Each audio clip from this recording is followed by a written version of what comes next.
প্রিয় দর্শক, গত পর্বে আলী রাদিয়াল্লাহু তাআলা আনহু এর জীবনের গল্প যেখানে শেষ হয়েছিল সেখান থেকেই শুরু করছি আজকের পর্ব। যে একটি উত্তরের জন্য সব অপেক্ষা, তা কি নতুন কোনো রহস্যের দরজা খুলে দেবে? চলুন সেই রহস্যের গভীরে প্রবেশ করা যাক। এখনও যারা প্রথম পর্ব দেখোনি, এই ভিডিওটি দেখে আসো, গল্পটি বন্ধুদের সাথে শেয়ার করে দাও। চলো শুরু করা যাক। ইসলামের ইতিহাসে হযরত আলী ইবনে আবি তালিব রাদিয়াল্লাহু তাআলা আনহু এমন এক ব্যক্তিত্ব যার জীবন ও চরিত্র ছিল পুণ্য, প্রজ্ঞা, বীরত্ব এবং ন্যায় বিচারের এক মূর্ত প্রতীক। তিনি ছিলেন রাসূলুল্লাহ সাল্লাল্লাহু আলাইহি ওয়াসাল্লামের হাতে গড়া এক আদর্শ মানব, যার প্রতিটি পদক্ষেপে ফুটে উঠেছিল ইসলামের প্রকৃত শিক্ষা। শিশুকাল থেকে শাহাদাত পর্যন্ত তার সমগ্র জীবন ছিল মানবজাতির জন্য এক অনুসরণীয় দৃষ্টান্ত। তার মহৎ চরিত্র ও গুণাবলীকে কয়েকটি মাত্র শব্দে বর্ণনা করা অসম্ভব, তবে তার জীবনের কিছু উজ্জ্বল দিক তুলে ধরার মাধ্যমে সেই মহত্বের সামান্য ঝলক উপলব্ধি করা সম্ভব। ১. জ্ঞানের সাগর বাবুল ইলম। হযরত আলী রাদিয়াল্লাহু তাআলা আনহু এর জ্ঞানের গভীরতা ছিল অতুলনীয়। স্বয়ং রাসূলুল্লাহ সাল্লাল্লাহু আলাইহি ওয়াসাল্লাম তার জ্ঞানের স্বীকৃতি দিয়ে বলেছেন, আমি জ্ঞানের শহর, আর আলী হলো সেই শহরের দরজা। অতএব যে ব্যক্তি জ্ঞান অর্জন করতে চায় সে যেন দরজা দিয়ে প্রবেশ করে। তিরমিজি। এই উপাধিটি ছিল তার জন্য অত্যন্ত যথার্থ। তিনি ছিলেন কুরআন, তাফসির, হাদিস, ফিকহ এবং আরবি ভাষা ও সাহিত্যের এক খডিয়াচা এনসাইক্লোপিডিয়া। কুরআনের কোন আয়াত কখন, কোথায় এবং কি প্রেক্ষাপটে নাজিল হয়েছে তা তার নখদর্পণে ছিল। তিনি বলতেন, তোমরা আমাকে আল্লাহর কিতাব সম্পর্কে জিজ্ঞেস করো। আল্লাহর কসম, আমি এর প্রতিটি আয়াত সম্পর্কে জানি তা রাতে নাজিল হয়েছে নাকি দিনে, সমভূমিতে নাজিল হয়েছে নাকি পাহাড়ে।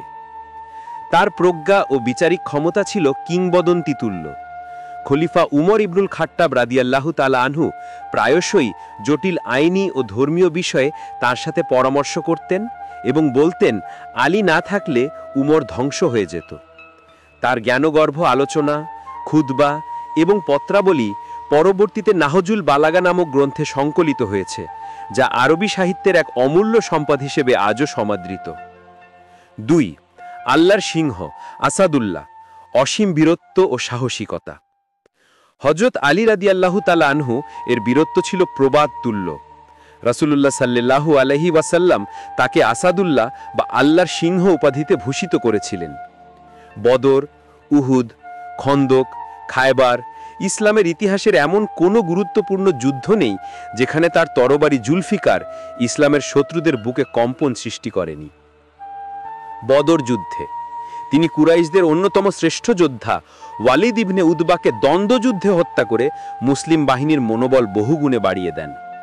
উহুদ যুদ্ধে যখন মুসলিম বাহিনীর মধ্যে বিশৃঙ্খলা দেখা দেয় এবং স্বয়ং রাসূলুল্লাহ সাল্লাল্লাহু আলাইহি ওয়াসাল্লাম আহত হন, তখন যে কজন সাহাবী পর্বত প্রমাণ দৃঢ়তা নিয়ে নবীজিকে রক্ষা করেছিলেন, আলী রাদিয়াল্লাহু তাআলা আনহু ছিলেন তাদের অগ্রভাগে। খন্দকের যুদ্ধে যখন আরবের শ্রেষ্ঠ বীর হিসেবে পরিচিত অমর ইবনে আবদে উদ যখন পরীক্ষা পার হয়ে মুসলিম বাহিনীকে দ্বন্দ্বযুদ্ধের আহ্বান জানায়, তখন তার ভয়ে কেউ এগোতে সাহস করছিল না। তরুণ আলী রাদিয়াল্লাহু তাআলা আনহু রাসূলের অনুমতি নিয়ে এগিয়ে যান এবং এক শ্বাসরুদ্ধকর লড়াইয়ে তাকে পরাজিত এবং হত্যা করে যুদ্ধের মোড় ঘুরিয়ে দেন। খায়বারের যুদ্ধে যখন খায়বারের দীর্ভেদ্য কামুস দুর্গ জয় করা যাচ্ছিল না, তখন রাসূলুল্লাহ সাল্লাল্লাহু আলাইহি ওয়াসাল্লাম ঘোষণা করেন, আগামীকাল আমি এমন একজনের হাতে পতাকা তুলে দেব যে আল্লাহ ও তার রাসূলকে ভালোবাসে এবং আল্লাহ ও তার রাসূলও তাকে ভালোবাসেন। তার হাতেই আল্লাহ বিজয় দান করবেন। পরদিন সেই পতাকা হযরত আলী রাদিয়াল্লাহু তাআলা আনহুর হাতেই তুলে দেওয়া হয় এবং তার অসীম বীরত্বে সেই দুর্গের পতন ঘটে। তার বীরত্ব কেবল রণক্ষেত্রে সীমাবদ্ধ ছিল না, বরং সত্য ও ন্যায় প্রতিষ্ঠায় তিনি ছিলেন আজীবন এক নির্ভীক যোদ্ধা। ৩. দুনিয়া বিমুখতা ও জুহুদ, তাকওয়া ও পরহেজগারি। হযরত আলী রাদিয়াল্লাহু তাআলা আনহু ছিলেন দুনিয়া বিমুখতার এক উজ্জ্বল নমুনা। খলিফা হওয়া সত্ত্বেও তার জীবনযাত্রা ছিল একজন সাধারণ দরিদ্র মানুষের মতো। তিনি প্রায়শই ছেঁড়া ও তালি দেওয়া পোশাক পরতেন। রাষ্ট্রীয় কোষাগার বা বাইতুল মালকে তিনি জনগণের আমানত হিসেবে দেখতেন এবং সেখান থেকে নিজের জন্য সামান্যতম সুবিধাও গ্রহণ করতেন না। একবার ঈদের দিনে তাকে শুকনো রুটি খেতে দেখে একজন জিজ্ঞেস করেন, হে আমিরুল মুমিনিন, আজ ঈদের দিনেও আপনি এমন খাবার খাচ্ছেন? তিনি উত্তরে বলেন, সেই দিনই আমার জন্য ঈদ, যেদিন আমি কোনো গুনাহ না করে কাটাতে পারি। তার রাতার জীবন ছিল ইবাদতে পরিপূর্ণ। দিনের বেলায় তিনি ছিলেন শাসক ও যোদ্ধা, আর রাতে তিনি জায়নামাজে দাঁড়িয়ে আল্লাহর দরবারে অশ্রু বিসর্জনকারী এক বিনয়ী বান্দা। দুনিয়ার ভোগবিলাস তাকে কখনো স্পর্শ করতে পারেনি। তার ঘর ছিল আড়ম্বরহীন, তার খাবার ছিল সাদামাটা, এবং তার জীবন ছিল পরকালের পাথর সংগ্রহের এক নিরন্তর সাধনা। 4. ন্যায় বিচার ও সমতার প্রতীক। শাসক হিসাবে হযরত আলী রাদিয়াল্লাহু তাআলা আনহু এর ন্যায় বিচার ছিল কঠোর এবং নিরপেক্ষ। তার কাছে ধনী গরিব, শাসক শাসিত, মুসলিম অমুসলিম সবাই ছিল সমান। আইনের শাসন প্রতিষ্ঠায় তিনি ছিলেন আপসহীন। একটি বিখ্যাত ঘটনায় খলিফা থাকা অবস্থায় তিনি তার একটি বর্ম একটি ইহুদি ব্যক্তির কাছে দেখতে পান। তিনি কাজীর দরবারে সেই ইহুদির বিরুদ্ধে মামলা দায়ের করেন। কাজী বা বিচারক সুরাহ যখন খলিফার কাছে তার দাবির পক্ষে সাক্ষী চান, তখন তিনি তার পুত্র হাসান রাদিয়াল্লাহু তাআলা আনহু এবং একজন ভৃত্যকে সাক্ষী হিসেবে পেশ করেন। কিন্তু ইসলামী আইন অনুযায়ী পুত্রের সাক্ষ্য পিতার পক্ষে গ্রহণযোগ্য না হওয়ায় কাজী খলিফার বিরুদ্ধেই রায় দেন। আমিরুল মুমিনিন হাসিমুখে সেই রায় মেনে নেন। খলিফার এমন ন্যায়পরায়ণতা ও আইনের প্রতি শ্রদ্ধা দেখে সেই ইহুদি ব্যক্তি মুগ্ধ হয়ে ইসলাম গ্রহণ করেন এবং স্বীকার করেন যে বর্মটি আসলেই খলিফার ছিল। তিনি তার গভর্নরদের সবসময় নির্দেশ দিতেন যেন তারা জনগণের সাথে কোমল আচরণ করে, দরিদ্র দুর্বলের অধিকার রক্ষা করে এবং জুলুম থেকে বিরত থাকে। 5. বিনয়, উদারতা ও মানবপ্রেম। অসাধারণ জ্ঞানী, বীর এবং খলিফা হওয়া সত্ত্বেও হযরত আলী রাদিয়াল্লাহু তাআলা আনহু এর চরিত্রে অহংকারের লেশমাত্র ছিল না। তিনি মাটির পাত্রে খেতেন, মাটিতে বসতেন এবং সাধারণ মানুষের সাথে মিশে যেতেন। তিনি নিজের কাজ নিজে করতে ভালোবাসতেন, বাজারে গিয়ে নিজের বোঝা নিজেই বহন করতেন। তিনি ছিলেন ইয়েতিম, বিধবা ও দরিদ্রের আশ্রয়স্থল। রাতের আধারে তিনি কাঁধে খাবারের বস্তা নিয়ে মদিনার উলিগলিতে ঘুরে বেড়াতেন এবং দরিদ্র অসহায় পরিবারের দরজায় খাবার পৌঁছে দিতেন, কিন্তু কেউ জানতেও না যে কে এই মহান ব্যক্তি। তার শাহাদাতের পরেই কেবল মানুষ জানতে পারে যে তাদের রাতের সে সাহায্যকারী ছিলেন স্বয়ং আমিরুল মুমিনিন। তার দানশীলতা ছিল কিংবদন্তি তুল্য। নিজের কাছে যা থাকত তা অকাতরে বিলিয়ে দিতেন। এক কথায় হযরত আলী রাদিয়াল্লাহু তাআলা আনহু এর চরিত্র ছিল রাসূলুল্লাহ সাল্লাল্লাহু আলাইহি ওয়াসাল্লামের আদর্শের এক নিখুঁত প্রতিচ্ছবি। তিনি ছিলেন জ্ঞানের দরজা, বীরত্বের প্রতীক, ইবাদতের অলংকার, ন্যায় বিচারের মানদণ্ড এবং মানবতার মূর্ত প্রতীক। তার জীবন ও কর্ম যুগ যুগ ধরে সত্য, ন্যায় ও ইসলামের পথে চলা মানুষের জন্য আলোকবর্তিকা হয়ে থাকবে। ইসলামের ইতিহাসের আকাশ থেকে এক উজ্জ্বল নক্ষত্রের পতন বিশ্বাসীদের আমির আমিরুল মুমিনিন এবং রাসূলুল্লাহ সাল্লাল্লাহু আলাইহি ওয়াসাল্লামের প্রিয় জামাতা ও চাচাতো ভাই হযরত আলী ইবনে আবি তালিব রাদিয়াল্লাহু তাআলা আনহু এর শাহাদাত ছিল এক গভীর বেদনা ও মর্মান্তিকতার অধ্যায়। তার শাহাদাত ছিল একটি জঘন্য ষড়যন্ত্রের ফসল যা উম্মার দেহে এক গভীর ক্ষত সৃষ্টি করেছিল। সিফফিনের যুদ্ধের পর সৃষ্ট খারেজি নামক এক চরমপন্থী গোষ্ঠীর বিষাক্ত ছোবলেই ইসলামের এই মহান খলিফার জীবন প্রদীপ নিভে গিয়েছিল। ষড়যন্ত্রের প্রেক্ষাপট: খারেজিদের উত্থান। হযরত আলী রাদিয়াল্লাহু তাআলা আনহু এবং হযরত মুয়াবিয়া রাদিয়াল্লাহু তাআলা আনহু এর মধ্যে সিফফিনের যুদ্ধ যখন চরম পর্যায়ে, তখন উভয় পক্ষ সালিশের মাধ্যমে বিরোধ নিষ্পত্তিতে সম্মত হয়। কোরআনের ভিত্তিতে এই সালিশের প্রস্তাব মেনে নেওয়া ছিল একটি শান্তি স্থাপনের প্রচেষ্টা, কিন্তু হযরত আলী রাদিয়াল্লাহু তাআলা আনহু এর সেনাবাহিনীর একটি অংশ এই সিদ্ধান্তকে মেনে নিতে পারেনি। তারা লা হুকমা ইল্লা লিল্লাহ, অর্থাৎ আল্লাহ ছাড়া কারো বিধান দেওয়ার অধিকার নেই, এই স্লোগান তুলে সেনাবাহিনী থেকে বিচ্ছিন্ন হয়ে যায়। ইতিহাসে এরাই খারেজি বা বিদ্রোহী নামে পরিচিত। তাদের মতে মানুষের হাতে বিচারের ভার তুলে দেওয়া একটি কুফরি কাজ এবং এর জন্য হযরত আলী রাদিয়াল্লাহু তাআলা আনহু, হযরত মুয়াবিয়া রাদিয়াল্লাহু তাআলা আনহু এবং আমর ইবনুল আস রাদিয়াল্লাহু তাআলা আনহু এই তিনজনই সমানভাবে দায়ী তাদের বিকৃত ধারণা মতে। এই চরমপন্থী দলটি নাহারওয়ানের প্রান্তরে একত্রিত হয়ে মুসলিমদের বিরুদ্ধে বিদ্রোহ ঘোষণা করে এবং হিংসা ছড়াতে শুরু করে। হজরত আলী রাদিয়াল্লাহু তাআলা আনহু প্রথমে তাদের আলোচনার মাধ্যমে বোঝানোর চেষ্টা করেন, কিন্তু ব্যর্থ হয়ে নাহারওয়ানের যুদ্ধে তাদের কঠোর হস্তে দমন করেন। এই যুদ্ধে খারেজিদের অধিকাংশই নিহত হলেও তাদের কিছু অনুসারী পালিয়ে যেতে সক্ষম হয়, যারা অন্তরে ভয়ঙ্কর প্রতিশোধের আগুন পুষে রেখেছিল।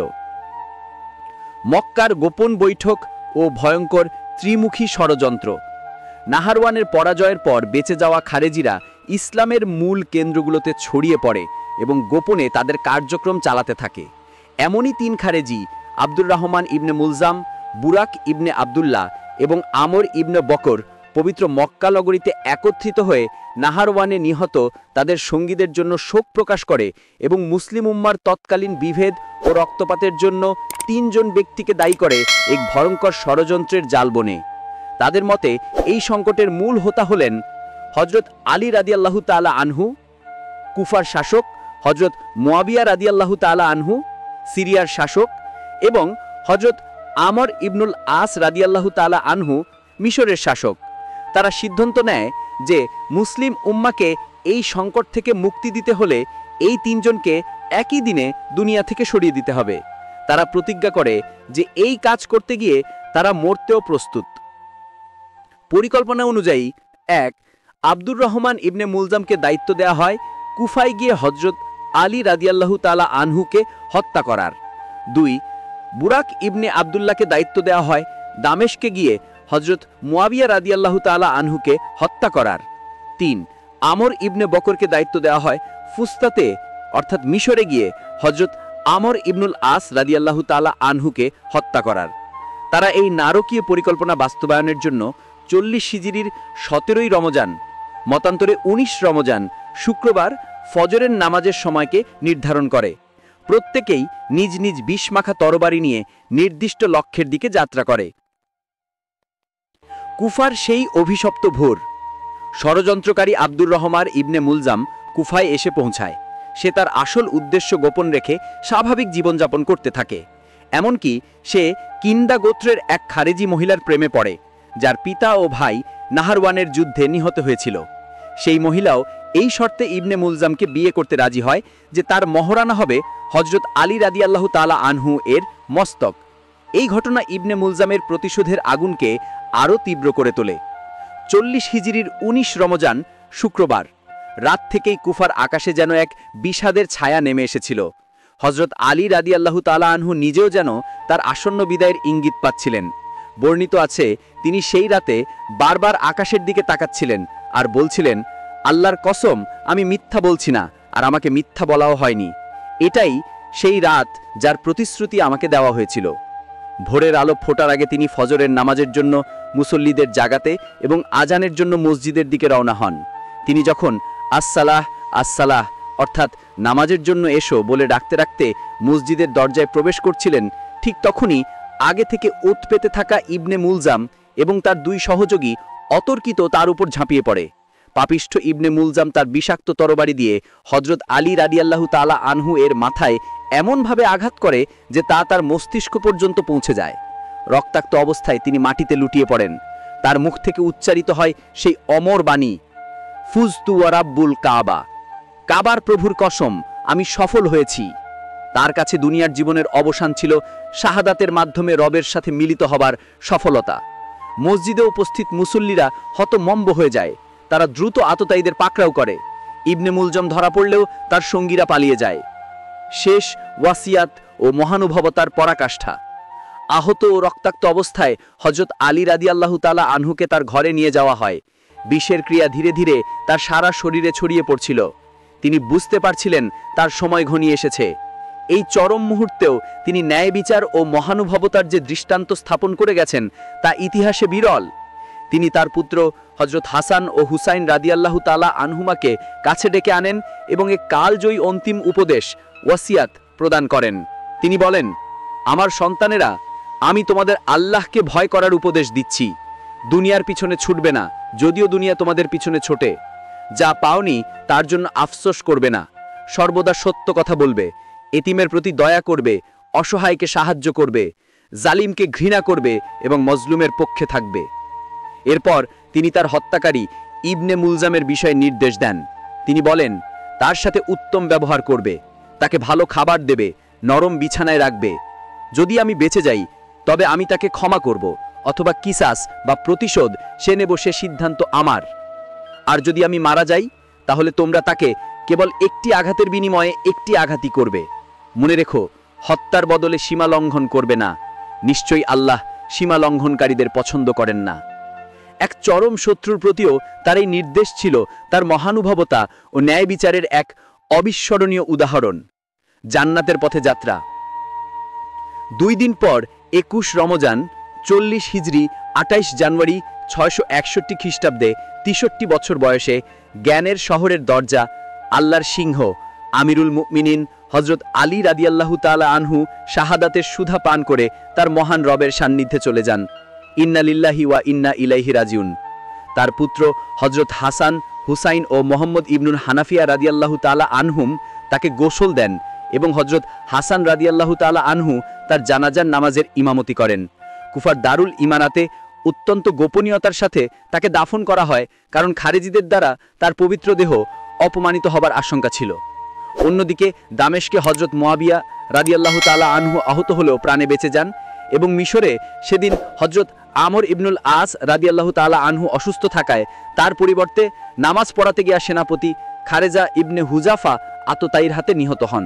কিন্তু খারেজিদের মূল উদ্দেশ্য সফল হয়েছিল হজরত আলী রাদিয়াল্লাহু তাআলা আনহুয়ের শাহাদাতের মাধ্যমে, যা খোলাফায়ে রাশেদিনের স্বর্ণযুগের উপর চূড়ান্ত পর্দা টেনে দেয়। তার শাহাদাত ছিল ইসলামের জন্য এক অপূরণীয় ক্ষতি, যার শূন্যতা আজও মুসলিম উম্মাহ অনুভব করে।